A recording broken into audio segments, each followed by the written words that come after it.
Well, hello, everybody. I'm back. I know you've missed me. But I wanted to tell you guys how I ended up here. And if you stay till the end, you're going to realize what a crazy story it's been. I'm not going to get into everything, but I've made some bad decisions. Bad decisions. And I'm only pursuing my dreams and setting new goals right now because of those bad decisions. But life, throws you a softball sometimes, and sometimes it throws you a curve and hits you right in the head. So, but I've learned a lot, and so that's why I decided to share all this. And this is actually part of me taking new chances, like with YouTube, with TikTok, with doing shorts and things like that. Like, I'm having a good time really building a new me, and I'm gonna be 58 soon, which I've told you guys on every one of my videos. But if you stay to the end, you'll see kind of where I've come from and why I'm here today, and maybe I can help you guys out, or maybe help some of your grandchildren or kids out, just talking about some of the things I've been through. But real quick, I have two stepdads, one real dad. So my mom jumped around a lot of fighting in the household, ran away at 15, lived with two different friends, got in fights with them, but their families kind of adopted me to be their own for the most part, and ended up joining the military. I joined the military to be a fireman, and they lied to me, and all of a sudden I'm a forward observer, which is basically a guy who jumps into combat with the infantry and protects them by air support, naval gunfire, artillery, things like that. And so I was in the mix when I was very young. And my first year in the military, I went to Honduras. We jumped into Honduras, and there was a whole Sandinista, Contra thing back, during Oliver North trials and things like that, for anyone who's our age and knows about that. The next year I was supposed to go home for Christmas, and we invaded Panama. I jumped into Panama and went to Manuel Noriega's house and did all that with a few big time units in the world, big time military units, which I won't mention. But so I did that. I helped train special forces when I was in the military. I was in the 82nd Airborne. The next year I was supposed to go home again for Christmas. We were on support cycle with the 82nd Airborne, and we got called out to go to Iraq. So I went to Iraq. So I'm in Iraq, and we're a quick reaction force. So we usually jump in, we do our thing, we leave.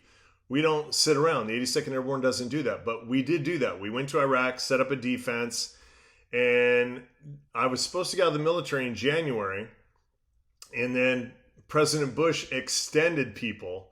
I got extended where I couldn't get out of the military, and then my mom had a nervous breakdown. She lost it. She thought I was going to die. I knew I was good, but she was scared to death. So when I was in Iraq, I had to stay for another 4 months. We got home, and then I got asked to be in this incredible unit with the military, but I decided against it. I don't know if I would have made it, but I got asked to try out for it. I don't know if I would have made it, but I really wanted to do it. But since my mom had a nervous breakdown, I got out. After I got out, I went to work for a few companies, went to college. I didn't want to go to college. I really didn't want to. And I actually got offered a full scholarship by West Point when I was in the military. But this is after I went to combat twice. So I was like, why do I want to go to college when I've been to combat twice? I don't want some young punk tell me what to do. When I was a young punk, a dumb young punk, because I didn't have good guidance from parents.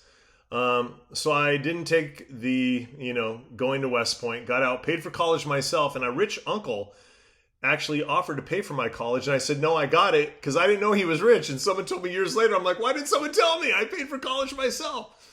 So got out, went to college, and graduated college, business degree, blah, blah, blah. People that get a degree in business, you basically get out and become a salesperson.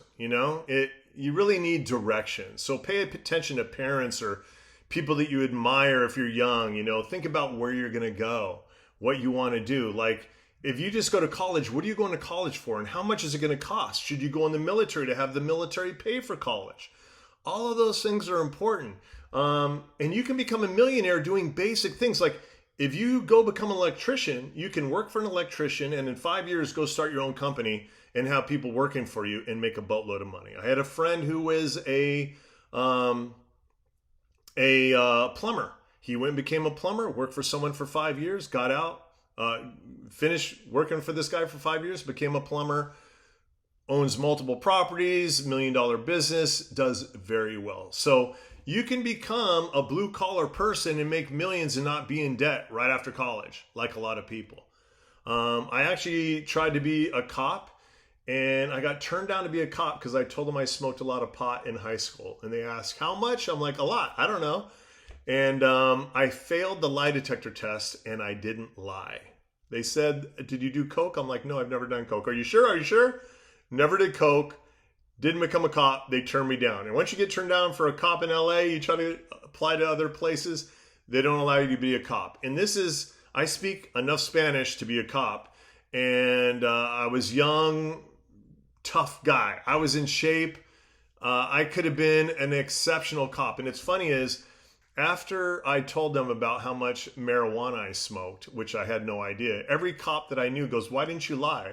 So that's why you have bad cops, because they all lie about the things they did when they were young. I told the truth and I didn't become a cop. So I eventually worked for this one company. I won't say the name. And I did really well at that company. I was chairman's club multiple years, did fantastic, loved my job, had a lot of freedom.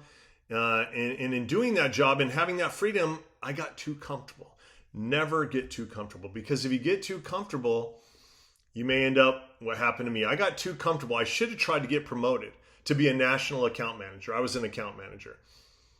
But I got too comfy. I didn't try to get promoted because I was comfortable. Didn't think about it. No one told me about it. And when I look back, I'm like, how did you not think to go try for a better position? And I could have easily done those jobs. Anyway, I got written up for a boss who didn't like me for bad communication, which I'm far from a bad communicator. I got a big mouth. I talk a lot. I could be a little annoying, but I'm not a bad communicator when it comes to getting back to people and communicating to my customers. Since I got written up, I couldn't get promoted. And then they started to move my job inside, and I didn't want to do that anymore because I had so much freedom.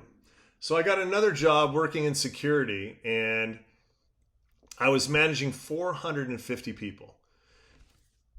Security people are not great people to manage. Let me tell you, there's so many things that they get into, so many problems that occur. And my phone would ring all the time. Why would it ring all the time? Because two of the operations managers that worked for me didn't do their job. They would turn off their phones at night and I would get the phone calls. So I'd get a phone call at 2 in the morning, 6 in the morning, 12 at night, 5 at night when you get home, or, Friday night when you get home, my phone would ring. I would always change the ringer because that phone would drive me insane. Okay. But I did when I was young. I lived with a guy. I was renting a room from him. And he goes, you're going to have to move out unless you buy a condominium in this complex rent. I'm like, what are you talking about? He goes, if you don't buy a condominium, I'm going to move you out. It was the best thing that ever happened to me. I ended up buying a condominium. And I moved a friend in, and he was paying half of my mortgage for me. So if you're young and you think you can't buy a house, maybe a couple of your friends could buy a house together.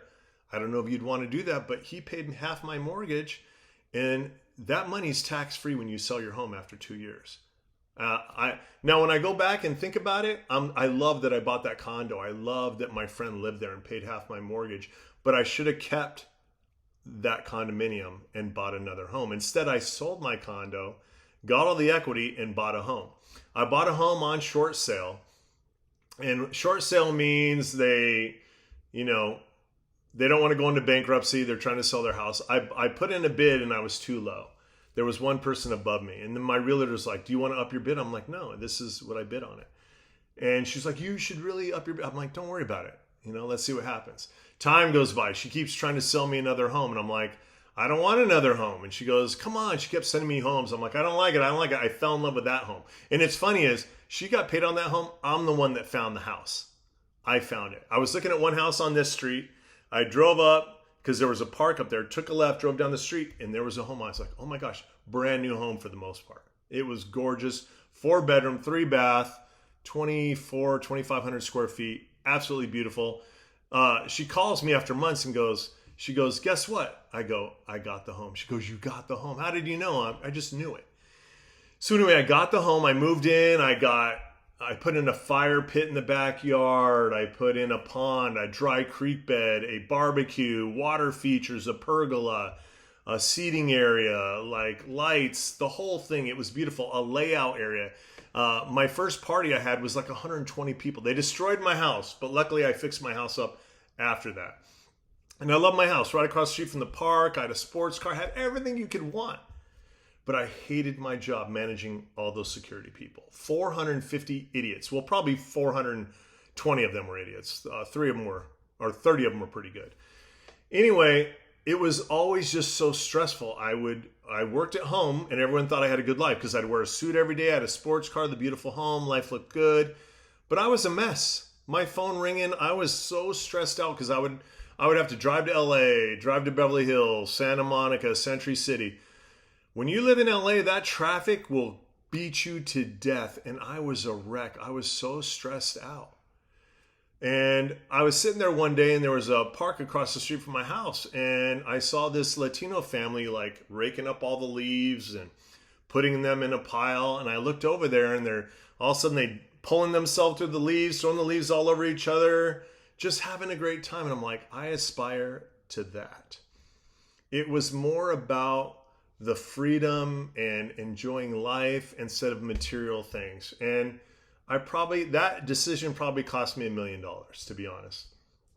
But I went into work a couple weeks later and quit my job. I quit. I had no plan. And I don't recommend that to anybody.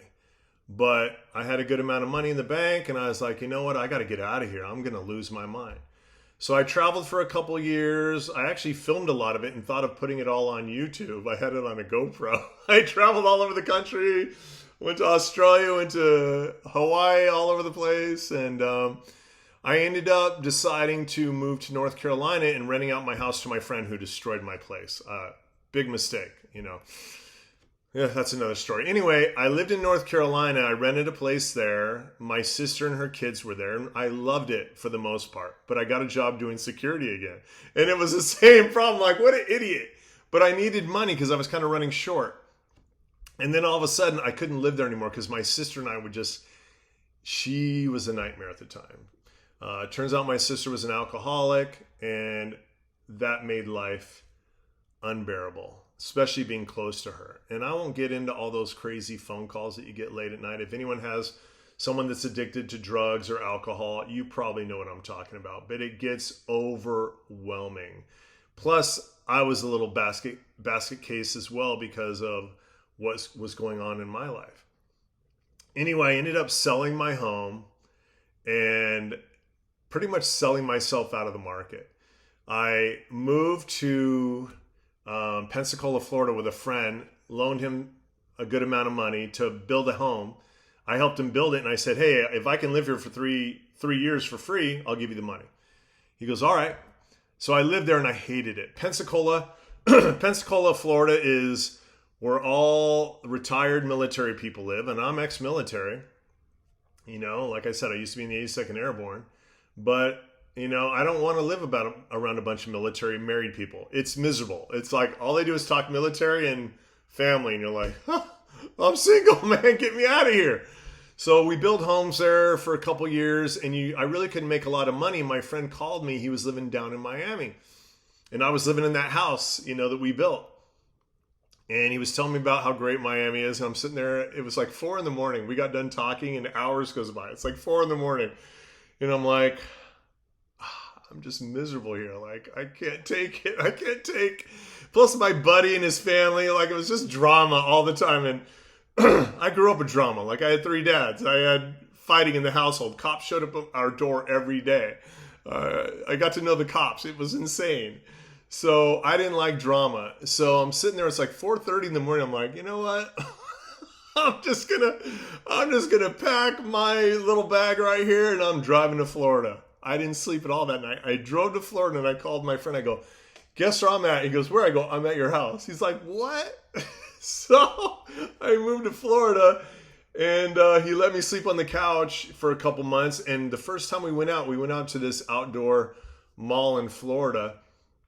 And this Latin music was going. I danced salsa, the vibe was just there, I was like, wow, this is awesome. So I ended up moving to Florida, bought a cleaning company, and moved here. And it was good for a long time. But then COVID happened. COVID just changed 30% of my business, boop, right down the toilet. And it was hard. My business took a huge hit. And then after COVID, it was just up and down. And then it started to gain momentum. But then all the people coming to the country, now I'm competing against illegal immigrants. And I'll give you an example. For those who agree or disagree about the border policy, that's up to you. But I'm going to tell you my experience. What would happen is I would go to an account. This account was $37,000 a month, how much the company would make if I got the job. And I'm like, okay, how many people work here? They told me how many people work there. So afterwards, after I had the meeting with the client, I went around and interviewed people, used a little bit of Spanish that I know. And I found out that they weren't making any. They were making like $8 or $9 an hour. So they're being basically abused and paying a lot less than minimum wage. Minimum wage right now is $15. In September 2026, it'll be $16 is minimum wage. So that company, I could have never got that contract or afforded that contract because I would have had a bunch of illegals working for me. So you're competing against illegal immigrants and you have a cleaning company. It gets difficult. Very difficult. I'm here to tell you, man, it's been like a wild ride. Excuse me. So that was going on. And then what I found out is I was going into communities like 400 homes, 400, we'll call it like townhomes or any homes like that, just big communities. I'd go in there and for cleaning, and I was thinking, okay, they would say, oh, do you do this? Do you do landscaping? Do you do windows? Do you do landscaping installs? Do you guys fix roofs? Do you guys do paving? Do you paint lines? So many things. And I was like, gosh, why am I leaving all this money on the table? And that's how I got into consulting. I got into consulting because there were so many deals that were coming my way. And I was like, why would I give these deals away? Just today is Sunday. Yesterday I worked at a community. I live in an apartment. I don't have a home. And that's the whole story. When I first moved to Florida, I should have bought a home with somebody. I didn't have a job, so they wouldn't sell me a home. So they wouldn't sell me the home. And because I didn't have a job, even though I could afford the home, they wouldn't sell it to me. I should have bought it with someone and bought the home. Bad move. Anyway, it is what it is. In my community, though, yesterday, we got the deal all ready for cleaning. It's a good amount of money. And we're going to probably get the deal for landscaping. I'm meeting with them on Monday for the landscaping. Sunday, today, my new partner, my business partner for landscaping, we went and looked at a property. Not only did we look at the property for landscaping, but tree trimming, because I have a tree trimming guy I partner with. Not only did we look at that, but they have concrete in the back where the roots for this tree are pulling up the concrete. And that's a liability. People can sue you for that. And you literally can go broke if you own that complex. So we'll bid out pulling out that tree, laying in new, it could be pavers or something like that. Pavers are basically pieces of cement. Or up on the roof, they have a place where water's gotten down and those pavers are all like this. So we'll be bidding out that as well. Not only will we be bidding out that, all their landscaping upstairs, they don't have enough dirt, soil to keep their bushes up high enough. So we're going to have to pull up those bushes, put in new soil, put in new bushes. We will bid on all of that. And so here I am, almost 58, doing a whole new thing. And it's scary as hell. But all these deals that I put together, I get paid. One-time deals, I'll get paid 5 or 10%. And then on deals that are ongoing, like landscaping or cleaning, we got right now a school that we bid on. It's $250,000 a year. I'll make 10% of that every month if that deal goes through. Right now, we're still in the running. And that's because I'm a consultant. That is a big cleaning deal. And we're also bidding on the landscaping for that. So it's a big cleaning deal that I partner with a bigger cleaning company, because at 25 grand a month or whatever, 20 something grand a month, if they don't pay me, I would go broke. So I've had an account for 12 grand a month, and that was hard enough. So anyway, those ongoing deals I make ongoing money from, and those people like to partner with me. So if you're my age, or if you're close to my age, or if you feel like there's nothing you can do, look, here I am doing YouTube. I do shorts on this channel as well. I also have a TikTok where I'm practicing doing shorts. I'm practicing editing. So my buddy and I might do a married and single channel on YouTube. So these are things I do because I get bored. I'm not just going to sit around and not do anything. You know, if you feel like, and believe me, I'm in debt. I'm freaking in debt big time because of my business going down and having to keep it going. I got one customer that still owes me $30,000. When you're a small company and people don't pay you, you still got to pay your people. So I got a big nut to pay every month. And when they don't pay me, that really took me down. So that's why I started doing consulting. So am I scared to death? Absolutely. But I'm telling you, attitude is everything. And I go up and down. I was smoking. Everything was going crazy. But I quit smoking. And I just have a good attitude. You just got to fight for your life every day. And I mean, I'm fighting, man. It's freaking hard, man.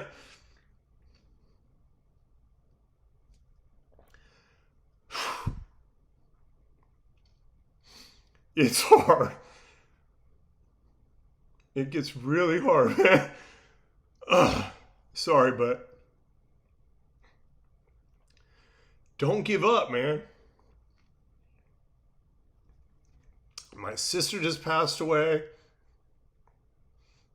And life has been tough, man. But I don't give up.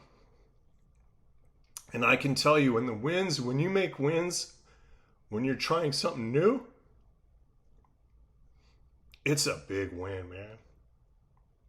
It makes you feel so good when you can book a win and get paid ongoing for as long as you have that customer. So if you're over age, or you're over the age of 50, or if you're young and you feel like life is tough, life is a roller coaster, rich or poor. Just know if you're healthy, if you got your health, life is good, man. You can always fight, but you got to choose to fight. You got to choose to work when other people don't work. You got to choose to take chances, and don't take your chances, put yourself in a bad situation like I've been put in. But probably it's mostly because of me. Don't blame others, blame yourself. Look in the mirror and fight for what you believe in, and fight to win. Look down the road. If you're a young person and you want to be a fireman, go work at the fire facility for free. Go see what they can teach you. Talk to people that are successful doing those things, and you will be successful. So anyway, that's how I got to this spot. And it's been hard, but I've been fighting my ass off, and I had a fantastic meeting today where I'm getting a bigger piece of the pie on a landscaping deal. And those make you feel just so good, like it's all worth it. So don't give up. I'm here for you. If you ever want to reach out in the comments and share your story, I'd love to hear it, because everyone, no matter how old you are, has a story. Everybody, you could be 7 years old and you have a story. I went to college and some guy told me, you're only 22 years old. You haven't even lived life. I've been through 3 combat tours and been all over the world, and ran away at 15, gangs when I was young, and 3 dads, and all sorts of craziness, drugs and alcohol. Never assume you know something about somebody, because everyone has battles every day, and it's not just you that has a battle. So reach out to people if you need help. Reach out to me if you'd like to chat. And I hope that whatever you try to accomplish and whatever goals you set, you achieve them. Because trust me, you can win again if you've lost everything. If you've lost everything, you can win again. Later.